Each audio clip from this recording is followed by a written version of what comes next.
오늘 우리가 함께 읽은 본문의 말씀은 예수님께서 백부장의 사랑하는 종을 치유하시는 그런 내용의 말씀입니다.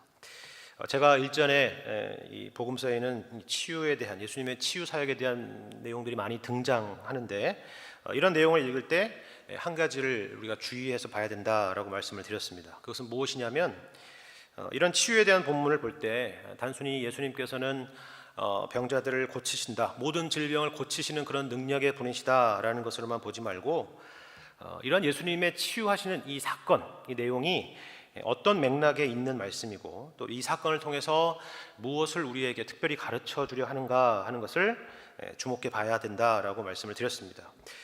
이런 부분을 우리가 주의해서 보자면, 오늘 본문의 내용은 사실 처음부터 예사롭지 않은 것을 우리가 발견하게 될 것입니다. 몇 가지 특징들이 있죠. 예를 들면 이런 것입니다. 지금 예수님께서는 누구를 고쳐주시냐면 이 백부장의 사랑하는 종을 고쳐주시는데, 다른 본문에서 예수님이 고치시는 것과는 달리 예수님이 정말 고치는 그 대상인 그 종이 등장하지 않는다 하는 것입니다. 그렇죠? 종에게 무슨 말씀을 하시거나 종에게 무슨 손을 얹거나 하는 그런 내용이 없습니다. 지금 이 종을 치유하는 그 자체에 강조점이 없다 하는 것입니다. 두 번째는 이런 것입니다. 그렇다면 그 종을 거느리고 있는 백부장은 어떤가 하는 것이죠. 여러분이 잘 보시면 아시겠지만, 여러분이 본문을 읽어보면서 확인하셨겠지만, 이 백부장도 단 한 번도 직접적으로 이 본문 안에서 나타나지는 않는다 하는 것입니다. 유대인 사절을 보내거나 친한 벗들을 보내서 자신의 의견을 전달하지 직접 나타나지 않은 것입니다. 백부장 개인의 어떤 인물의 됨됨이나 또 탁월한 어떤 것을 칭찬하려는 것이 아니라는 것을 우리가 또한 확인할 수가 있는 것이죠. 더군다나 여기 등장하는 백부장은 유대인이 아니라 이방인이라 하는 사실을 우리가 기억해 볼 필요가 있습니다. 당시 팔레스타인이 로마의 통치 아래에 있었기 때문에 백부장 하니까 당시에 그가 로마 군인 백부장이었을 것이다 라고 생각할 수도 있고, 또 아니면 다른 국적을 가진 백부장이었을 거라고 생각할 수도 있는데, 그게 정확히 어디 국적인지는 알 수는 없지만 분명한 한 가지는 이 사람은 유대인은 아니라 하는 사실입니다. 그래서 여기 등장하는 백부장이 예수님께 직접 나아가거나 또 집에 오시도록 하지 않은 이유는, 아마도 유대인들이 이방인과 접촉하는 것을 부정하게 여기는 그런 당시의 문화를 고려해서 아마 이 백부장이 예수님을 그렇게 배려하지 않았을까라고 하는, 그렇게 추측하고 있는 그런 학자들도 있는 것입니다. 그러나 다른 그 어떤 것보다도 우리가 본문을 읽으면서 가장 놀라는 부분은 바로 이것일 것입니다. 정작 본문에서 이 종이 치유받은 내용에 대해서는 그렇게 중요하지 않게 다루고 있다 하는 것입니다. 우리가 9절과 10절 말씀을 읽어보면 이 부분이 확연하게 드러나는 것을 우리가 확인할 수가 있습니다. 9절과 10절 말씀 함께 보겠습니다. 예수께서 들으시고 그를 놀랍게 여겨 돌이키사 따르는 무리에게 이르시되, 내가 너희에게 이르노니 이스라엘 중에서도 이만한 믿음은 만나보지 못하였노라 하시더라. 보내었던 사람들이 집으로 돌아가 보매 종이 이미 나아 있었더라. 자, 여러분 9절과 10절을 읽었는데 9절과 10절 중에서 어디에 더 강조점이 있는 것 같습니까? 9절이죠. 그렇죠? 우리의 관심은, 사실 우리 인간적인 관심은 10절인데 이 성경의 강조점은 9절에 있다 하는 것입니다. 마치 본문은, 우리가 읽었던 본문 10절에서 끝나는 것이 아니라 9절에서 마치 할 얘기를 다 한 것처럼 느껴지는 것이죠. 그렇죠? 다시 말해서 지금 종이 치유받은 것이 이 본문의 최종 결론이요 관심이 아니라 예수님께서 칭찬하셨던 이 백부장이 가졌던 그 믿음의 내용에 본문에 관심이 더 있다 하는 것입니다. 치유 사역 자체가 지금 초점이 아니라 믿음이라는 것이 무엇이냐 하는 것에, 그것을 가르치는 것에 본문에 강조점이 있다 하는 것입니다. 그런데 이렇게 말씀을 드리면 우리는 또 당장 생각하는 것이 아마 이런 것일 겁니다.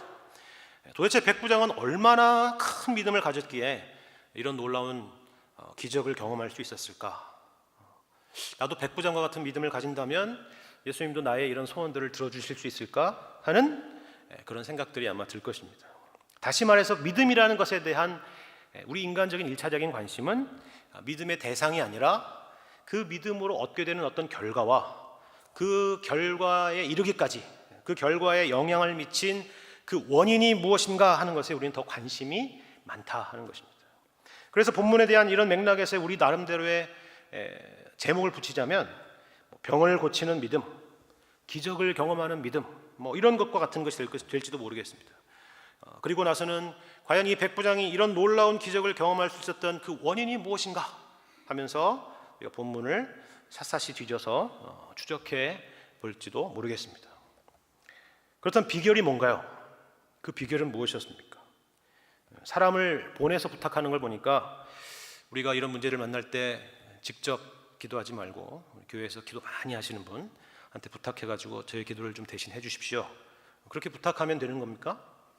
아니면 백부장의 말처럼 주여 믿사오니 다만 말씀만 하옵소서 라고 우리가 기도하면 되는 것입니까? 그런 차원의 문제가 아니죠. 또 그렇게 우리가 이 말씀을 적용할 문제도 아닙니다. 본문에서 백부장에 대해서 강조하고 있는 내용은 그가 가진 어떤 간절함이나 절박함이 아닙니다. 도리어 그가 가진 믿음의 내용에 대한 것에 우리의 강조점이 있습니다. 그래서 우리는 오늘 본문에서 이 부분을 함께 살펴보려고 하는 것입니다. 성경은 사실 온통 믿음에 대한 이야기죠. 그리고 이 믿음이라는 것만큼 또 우리가 오해하고 있는 것도 없는 것 같습니다. 인간이 가진 우리 일반적인 보편적인 종교성과 성경에서 말하는 신앙이라는 것이 섞여 있기 때문에 그렇습니다. 이것은 우리가 믿음이라는 것에서 제일 중요시하는 부분이 무엇인가라는 것을 우리가 생각해 보면은 잘 알 수 있는 부분입니다. 믿음에서 제일 중요한 부분이 무엇입니까? 쉽게 말해서 나는 예수님을 믿습니다 라는 이 표현에서 제일 중요한 부분이 무엇입니까? 나는도 아니고 믿습니다도 아니죠. 주어도 아니고 동사도 아닙니다. 바로 목적어가 중요하죠. 목적어. 그러니까 우리가 믿는 대상이 누구냐 하는 부분이 사실 제일 중요한 것입니다. 이런 의미에서 본문에서 믿음에 대해서 가르치는 것입니다. 다시 말해서 백부장의 믿음이 얼마나 대단하냐라는 것이 초점이 아니라 백부장이 믿었던 그 믿음의 대상이었던 예수님에 대한 그 믿음의 내용에 그 강조점이 있다 하는 것이죠. 그리고 그 믿음의 대상과 내용이라는 것은 말씀드린 것처럼 예수님이 누구시냐 하는 것에 있습니다. 그리고 그 예수님에 대해서 우리는 어떤 믿음의 내용들을 가지고 있는 것이 마땅한가 하는 것을 오늘 본문의 말씀에서 우리에게 가르쳐 주시는 것입니다. 그런데 이것을 위해서 사실 우리가 본문에서 먼저 확인하고 넘어가야 될 부분은 이것입니다. 그 내용을 살피기 전에 우리가 확인할 부분은 이것입니다. 우리가 믿음의 대상이신 예수님이 누구신가를 과연 어떻게 알 수 있느냐 하는 것입니다. 우리 중에 누구는 나는 예수님을 직접 만나서 믿게 되었다라고 말하는 사람은 아마 제가 봤을 때는 없는 것 같습니다. 물론 아주 예외적으로 꿈에 예수님이 나타나서 믿게 되었다라고 말하는 사람이 혹여나 한두 번 있을지 모르겠지만 대부분의 경우는 예수님을 직접 만나서 믿은 사람은 없습니다. 누군가에게 예수님에 대해서 그리고 복음에 대해서 믿음에 대해서 하나님의 말씀에 대해서 듣고 이 자리에 와 있습니다. 신비로운 일이죠. 다른 게 기적이 아니라 바로 여러분과 제가 이 자리에 있는 것 자체가 바로 신비요 기적이라 하는 것입니다. 우리가 믿지 않는 주변의 사람들을 보면서 답답해하는 그런 내용들은 무엇입니까? 그 사람들에게 뭔가를 내가 믿고 있는 뭔가를 눈에 보이는 것으로 보여주고 싶은데 그게 없다 하는 것 때문에 그렇죠. 예수님을 소개해 주겠다라고 하는데 예수님을 모시고 오지 않은 것입니다. 그렇죠? 예수님이 어디 있냐? 그렇게 하는 거죠. 정작 소개해 줄 예수님은 안 보이는 것입니다. 그래서 우리가 할 수 있는 것은 그저 말과 행동으로 복음을 전하는 것뿐입니다. 그러나 우리가 알다시피 우리가 확신 있게 복음을 전한다고 해서 안 믿을 사람이 믿게 되거나 그냥 지나가는 말처럼 전한다고 해서 믿을 사람이 하나님이 택하신 자가 믿지 않거나 하지는 않는다 하는 것입니다. 마찬가지죠. 직접 본다고 해서 예수님을 믿는 것이 아니라 하는 것입니다. 만약 그렇다면 예수님 당시의 유대인들은 다 예수님을 믿었어야 할 겁니다. 믿음은 하나님의 선물인 것입니다. 그러나 그 믿음을 위해서 하나님께서 오늘날까지도 사용하고 계시는 그런 방식이 있다 하는 것입니다. 그것은 바로 하나님의 말씀이라 하는 것입니다. 누가복음을 기록한 누가는 여러분도 잘 알다시피 저희와 같이 예수님을 직접 만나본 적이 없는 사람입니다. 그렇죠? 예수님을 직접 만나본 적이 없는 이 누가가 또 다른 사람, 예수님을 직접 만나본 적이 없는 누구에게 복음을 소개하는 것이 바로 이 누가복음이죠. 그 누구가 누군가요? 바로 데오빌로라 하는 사람입니다. 한 번도 만나본 적이 없는 예수님, 그 예수님을 또 한 번도 들어본 적이 없는 그 예수님에 대한 믿음에 대해서 소개할 때 과연 우리는 어떻게 소개할 수 있겠습니까? 아마 오늘 본문의 백부장이 가장 적합한 예가 될 것이라 생각이 됩니다. 먼저 이 사람은 그들과 같은, 또 저희와 같은 이방인입니다. 그리고 이 사람은 예수님 당시의 사람이지만 예수님을 직접 만나본 적이 없는 사람입니다. 근데 그럼에도 불구하고 그것이 예수님을 믿는데 전혀 장애가 되지 않았다는 것을 우리에게 보여주는 것입니다. 그럼 어떻게 예수님을 믿게 되었을까요? 우리 2절과 3절 말씀을 한번 보겠습니다. 2절, 3절 말씀입니다. 어떤 백부장의 사랑하는 종이 병들어 죽게 되었더니 예수의 소문을 듣고 유대인의 장로 몇 사람을 예수께 보내어 오셔서 그 종을 구해 주시기를 청한지라 라고 말씀하죠. 백부장에게 사랑하는 종이 있었다라고 말합니다. 그가 어떤 병에 걸렸는지는 이 누가복음에서는 말해주고 있지 않지만 같은 내용의 병행 본문인 마태복음 8장의 말씀을 보면 그가 심각한 중풍병에 걸려서 몹시 괴로워했다라고 말씀하고 있습니다. 이런 상황에서 이 백부장은 도움을 구하고자 예수님을 찾게 되는 것입니다. 그런데 이 백부장이 어떻게 그 모든 방법들 중에서 예수님을 찾아야 되겠다, 예수님께 도움을 구해야 되겠다라고 생각하게 되었느냐 하면 3절에 나와 있는 말씀처럼 예수의 소문을 듣고 그렇게 했다는 거예요. 예수님을 직접 뵙고 그렇게 했다는 것이 아닙니다. 이것은 우리가 직접 주님을 만나지 못하거나 그분의 음성을 직접 듣지 못하거나 하는 것이 믿음의 장애물이 될 수 없다는 것을 우리에게 보여주는 것입니다. 우리가 우리의 믿음을 위해서 구해야 될 것은 어떤 하나님의 초자연적인 어떤 역사나 나타남이나 신비한 체험이 아니라 성경이 우리에게 가르쳐주고 있는 우리의 믿음의 대상이신 예수님이 누구신가에 대한 바른 이해라 하는 것입니다. 제가 바른 이해라라고 하는 것을 말씀드리는 이유는 오늘 본문의 9절의 말씀 때문에 그렇습니다. 이 점을 우리가 생각하면서 이야기를 들어보려고 하는데요. 예수님께서는 지금 백부장이 가지고 있었던 믿음에 대하여서 9절에 이렇게 말씀하고 있습니다. 예수께서 들으시고 그를 놀랍게 여겨 돌이키사 따르는 무리에게 이르시되 내가 너희에게 이르노니 이스라엘 중에서도 이만한 믿음은 만나보지 못하였노라 하시더라 라고 말씀하죠. 이것은 한편으로는 백부장의 믿음에 대한 칭찬이지만 여러분 아시다시피 다른 한편으로는 이 돌이키사 따르는 무리에게 이르시되 라는 말씀에서 보듯이 예수님을 따르는 무리에게 주는 그런 꾸짖음과 그런 교훈의 말씀이라는 것을 알 수가 있습니다. 그런데 그 교훈을 말할 때 이스라엘 백성들이 가졌던 믿음과 대조해서 이 백부장의 믿음을 설명하고 있다는 부분을 우리가 주목해 봐야 하는 것입니다.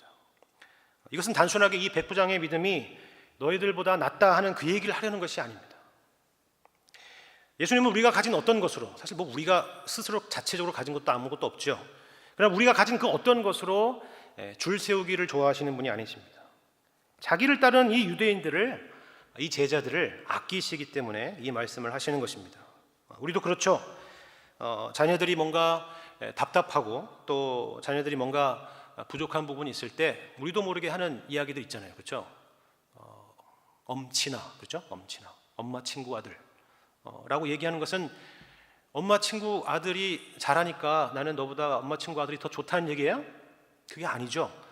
그 이야기를 하는 것은 이 자녀에 대한 답답함을 가지고 안타까움을 가지고 하는 얘기가 깔려 있는 것과 같습니다. 바로 그런 맥락이죠. 다시 말해서 이 말씀은 너희가 가져야 될 믿음에 대해서 이 백부장이 잘 보여주고 있다 하는 것입니다. 그리고 특별히 너희가 나에 대해서 어떤 부분에 대해서 오해하고 있는지 이 백부장을 통해서 한번 점검해 보라 하는 것이죠. 그렇다면 그 내용은 어떤 것입니까? 두 가지인데요. 하나는 예수님의 은혜가 우리의 노력이나 우리의 공로에 대한 보상이 아니라 하는 것입니다. 4절 이하의 말씀을 함께 보겠습니다. 이에 그들이 예수께 나와 간절히 구하여 이르되 이 일을 하시는 것이 이 사람에게는 합당하니이다. 그가 우리 민족을 사랑하고 또한 우리를 위하여 회당을 지었나이다 라고 말하죠. 이 백부장의 부탁을 받은 유대인 장로들이, 이 사절단들이 지금 예수님을 찾아간 거예요. 그렇죠? 그리고 예수님께 어떻게 했다고요? 간절히 구했다 그래요. 제가 우리가 여기까지 믿음이라고 생각하지 말자 그랬죠, 그렇죠? 예수님을 찾아가서 간절히 구했다. 굉장히 믿음이 있다. 그런 것을 이야기하는 것이 아닙니다. 예수님을 찾아서 지금 이들이 간절히 구했습니다. 그렇죠?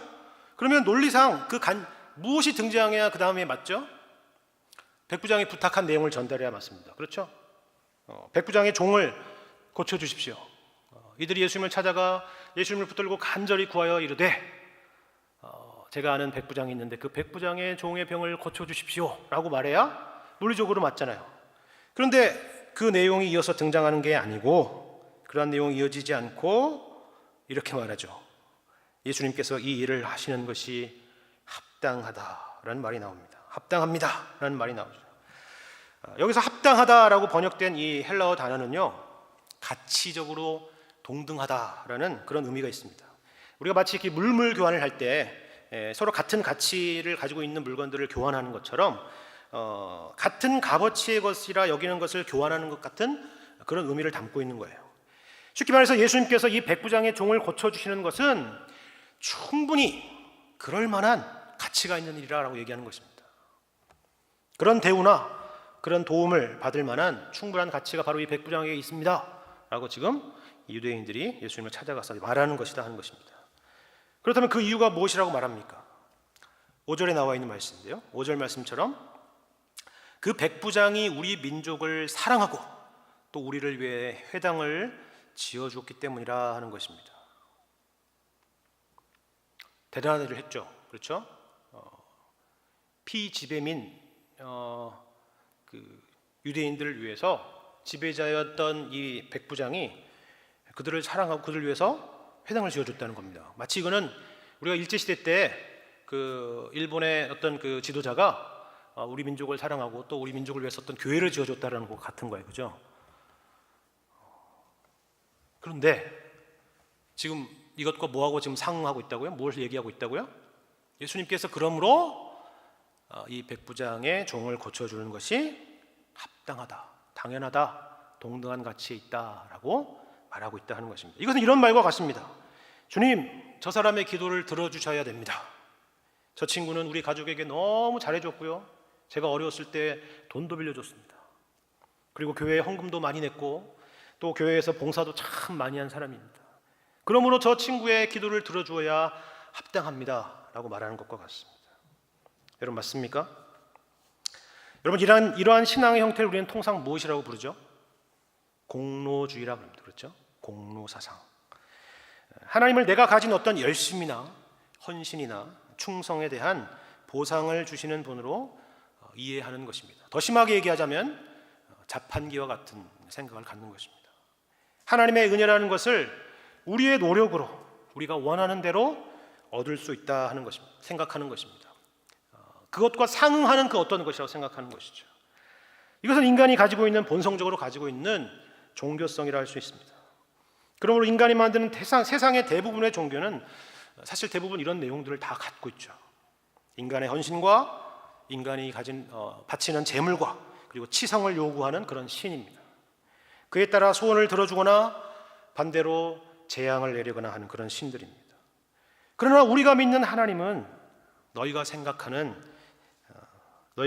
것과 같은 그런 신이 아니다 하는 것입니다.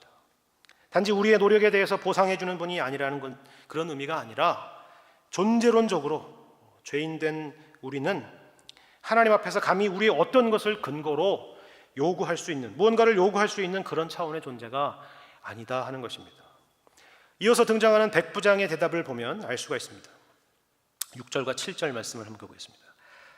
예수께서 함께 가실새 이에 그 집이 멀지 아니하여 백부장이 벗들을 보내어 이르되 주여 수고하지 마옵소서, 내 집에 들어오심을 나는 감당하지 못하겠나이다. 그러므로 내가 주께 나아가기도 감당하지 못할 줄을 알았나이다. 말씀만 하사 내 하인을 낫게 하소서. 어떤 대조인지 여러분 볼 수 있지 않습니까? 백부장이 지금 예수님께서 실제로 자신의 집에 오고 계시고 있다는 소식을 듣고 지금 또다시 친구를 보냅니다. 그리고 말하기를 내 집에 들어오심을 환영합니다가 아니고 내 집에 들어오심을 감당하지 못하겠나이다 라고 말하고 있다는 것입니다. 여러분, 어떤 대조인지 아시겠습니까? 유대인들은 지금 합당하다, 그럴 만한 가치가 있다라고 말하는데 정작 백부장은 그럴 만하지 못하다라고 말하고 있는 것입니다. 그런데 특별히 여기서 감당하지 못하겠습니다라고 말하는 것은 그럴 자격이 없다, 예수님을 만날 그런 조건에 부합되지 못하는 사람이다라는 그런 말입니다. 어떤 뉘앙스의 의미인가는 이 단어가 사용된 같은 본문, 사용된 이런 표현이 사용된 복음서의 다른 구절을 보면 여러분 이해가 더 될 것입니다. 이 표현은요, 세례 요한이 예수님에 대해서 나는 그의 신발끈을 풀기도 감당치 못하겠노라고 할 때 사용되었던 그 단어와 그 표현과 동일한 표현입니다. 절대적인 차이, 도무지 범접할 수 없는 그러한 간극을 표현하는 그런 단어인 것이죠. 그러므로 우리는 여기서 예수님께서 강조하시는 믿음의 중요한 내용 하나를 우리가 자연스럽게 확인할 수가 있습니다. 그것은 예수님 이와 같이 온 우주 만물을 통치하시며 다스리시는 절대적인 권위를 가지고 계신 분이시라 하는 것입니다. 그것은 우리가 범접할 수 없는, 도무지 다가설 수 없는 그런 절대적인 주권을 가지신 분이라 하는 것이죠. 7절에서 백부장이 저희 집으로 굳이 오실 필요 없이 말씀만 하사 내 하인을 낫게 하소서라고 고백하는 것이 바로 그런 믿음을 표현하고 있는 것입니다. 예수님께서는 시간과 공간의 제약 없이 삶과 죽음과 생과 사와 복과 화를 내리기도 하시고 또 거두기도 하시는 온 만물의 주인이시며 통치자라는 것을 고백하는 것입니다. 우리 인간은 이 같은 주님의 절대적인 주권 앞에 우리에게 있는 어떤 것으로도 감히 무엇을 요구하거나 요청할 수 있는 존재가 아니라 주님께 겸손히 엎드려야 하며 엎드릴 수밖에 없는 그런 존재라는 것을 우리에게 가르쳐 주는 것입니다. 백부장은 예수님이 가지신 이런 절대적인 권위를 알고 또 믿고 있었던 것이죠. 그래서 8절과 같은 고백을 하죠. 나도 남의 수하에 든 사람이요 내 아래에도 병사가 있으니 이더러 가라 하면 가고 저더러 오라 하면 오고 내 종더러 이것을 하라 하면 하나이다 라는 것입니다. 당시 군대의 백부장으로서 군대의 조직 체계와 명령 체계를 바탕으로 예수님의 주권적인 능력을 이해하는 것입니다. 여러분도 잘 알다시피 군대는 명령에 따라 움직입니다. 이더러 가라 하면 가고 저더러 오라 하면 오는 것이 바로 군대입니다. 명령자가 과연 어떤 사람인지, 이 명령을 왜 내렸는지 생각해보고 분석해보고 명령을 내가 지킬지 말지를 판단해보고 하는 그런 관계가 아닌 것이죠. 대한민국의 군대에 가면 반드시 외워야 될 것들이 있습니다. 그 중에 하나가 굉장히 중요한데 점호 때마다 외우는 것이 있습니다. 그게 뭐냐면 군인 복무신조라 하는 것입니다. 거기 세 번째 항목에 보면 이것이 있습니다. 상관의 명령에 절대 복종한다 하는 것입니다. 군대라는 것이, 군대라는 세상에서 이 군대라는 곳만이 감히 이 절대 복종, 절대라는 단어가 쓰일 수 있는 바로 유일한 조직이죠. 물론 최근엔 여기서 이 절대라는 단어가 삭제되었다라고 합니다. 그러나 이 백부장 당시의 우리 군대를 우리가 생각해 보자면, 그리고 이 로마가 거대한 제국을 통치하기 위해서 군대를 어떻게 운용했는가를 우리가 생각해 보자면 이 절대라는 단어에 아마도 곱하기 100배는 더 해야 되지 않을까 생각합니다. 그런 개념으로, 그런 맥락으로 예수님의 절대 주권에 대해서 인정하고 있는 것이 바로 이 백부장의 신앙 고백이라 하는 것입니다. 그리고 우리도 신앙생활을 해나가면서 이와 같은 신앙 고백을 항상 견지하고 있어야 된다는 것을 가르쳐 주는 것이죠. 하나님이 얼마나 크신 분이신가 하는 것과 그 하나님 앞에서 우리가 얼마나 보잘것없는 존재인가를 항상 잊어서는 안 된다 하는 것입니다. 그런데 여기서요, 우리가 이러한 하나님의 절대 주권이라는 신앙의 내용과 더불어서 한 가지 더 생각해 볼 내용이 있습니다. 이러한 예수님의 절대 주권에 대한 신앙 고백만이 그의 신앙 고백의 전부냐 하는 것입니다. 다시 말해서 이 백부장이 얘기한 것처럼 내 집에 들어오심을 감당하지 못하겠나이다, 내가 주께 나아가기도 감당하지 못할 줄 알았나이다 하는 이러한 내용만이 예수님에 대한 우리의 신앙의 내용에 대한 전부인가 하는 것입니다. 실제로 그렇게 생각하는 사람들이 있죠. 하나님의 절대 주권이라는 것을 오해하여 혹은 또 극단적으로 생각해서 이해하는 것입니다. 모든 것이 주님의 절대적인 뜻에 있으니 우리의 할 일은 아무것도 없다는 일종의 운명론이나 숙명론 같은 것을 이해하는 것입니다. 그래서 이렇게 이해해서 인생을 마치 체념하며 살아가는 것 같은 그런 모습이 나타날 수도 있는 것입니다. 그렇지 않죠. 우리가 백부장의 예수님의 믿음의 내용에서 간과하지 말아야 될 중요한 부분이 하나 더 있다는 것입니다. 자세히 보시면 지금 백부장은 유대인의 장로들과 같이 이 사람은 합당한 자이니까 이 사람은 도와야 됩니다 라고 말하고 있지 않습니다. 이것을 우리가 뭐라 그랬죠? 공로주의라 그랬습니다. 그러나 또 반대로 이 사람은 나는 합당한 자가 아닙니다, 그러니까 도울 필요도 없습니다 라고 말하고 있지도 않다라는 것을 우리는 주목해 봐야 됩니다. 이것은 뭐라 그랬죠? 방금 말씀드린 것처럼 운명론이나 숙명론처럼 받아들이는 것입니다. 오늘 본문은 이 내용도 아니고 저 내용도 아닙니다. 그럼 어떤 내용입니까? 합당한 자가 아니지만 도와달라 하는 것입니다. 이상한 표현이죠.